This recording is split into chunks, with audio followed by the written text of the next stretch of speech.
ముఖ్యమంత్రి చంద్రబాబు ఎంతో ప్రతిష్టాత్మకంగా తీసుకున్న సిఐఐ భాగస్వామ్య సదస్సుకు విశాఖపట్నం సుందరంగా ముస్తాబవుతోంది. ఈ నెల 14-15 తేదీల్లో ఆంధ్ర యూనివర్సిటీ ఇంజనీరింగ్ మైదానంలో జరగనున్న ఈ సదస్సుకు ఏర్పాట్లు వేగంగా జరుగుతున్నాయి. 40 దేశాల నుంచి 3000 మంది ప్రతినిధులు హాజరవుతారని అంచనా. ఉపరాష్ట్రపతి సిపి రాధాకృష్ణన్, గవర్నర్ అబ్దుల్ నజీర్, ముఖ్యమంత్రి చంద్రబాబుతో పాటు ప్రముఖులంతా హాజరు కానుండటంతో భారీగా భద్రతా ఏర్పాట్లు చేస్తున్నారు. విదేశాల నుంచి వచ్చే ప్రతినిధులు ప్రభుత్వంతో 410 ఒప్పందాలు చేసుకోనున్నారు. సుమారు 9.80 లక్షల కోట్ల పెట్టుబడులు వస్తాయని ప్రభుత్వం అంచనా వేస్తోంది. అదే సమయంలో 2,70,000 కోట్లతో చేపట్టనున్న ప్రాజెక్టులకు ముఖ్యమంత్రి చంద్రబాబు శంకుస్థాపనలు చేస్తారు. అతిథులకు 13వ తేదీ రాత్రి నోవోటల్ హోటల్లో విందు ఇవ్వనున్నారు.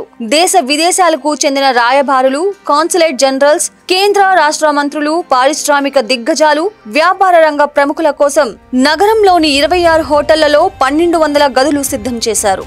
దేశ విదేశాల నుంచి వచ్చే ప్రతినిధులు పర్యాటక ప్రదేశాలను వీక్షించే అవకాశం ఉండటంతో విందు ఏర్పాటు చేసి అక్కడ వివిధ సాంస్కృతిక ప్రదర్శనలు ఏర్పాటు చేయనున్నారు. ఈ సదస్సు కోసం విశాఖ నగరంలో ప్రధాన కూడళ్లు, పర్యాటక ప్రాంతాలను అందంగా తీర్చిదిద్దనున్నారు. 42 కోట్లతో 212 అభివృద్ధి పనులు చకచకా జరుగుతున్నాయి. 17 రహదారుల్లో 64 కిలోమీటర్ల మేర తారు లేయర్లు, డివైడర్లకు రంగులు, ఫుట్పాత్లకు టైల్స్ మార్పు, ఇనుప గ్రిల్స్ ఏర్పాటు చేస్తున్నారు. పచ్చదనానికే 8,80 లక్షల వరకు ఖర్చు చేస్తున్నారు. రహదారుల వెంట గోడలపై సదస్సు ఉద్దేశం, విశాఖ ప్రత్యేకత తెలిపేలా చిత్రాలు ఏర్పాటు చేస్తున్నారు.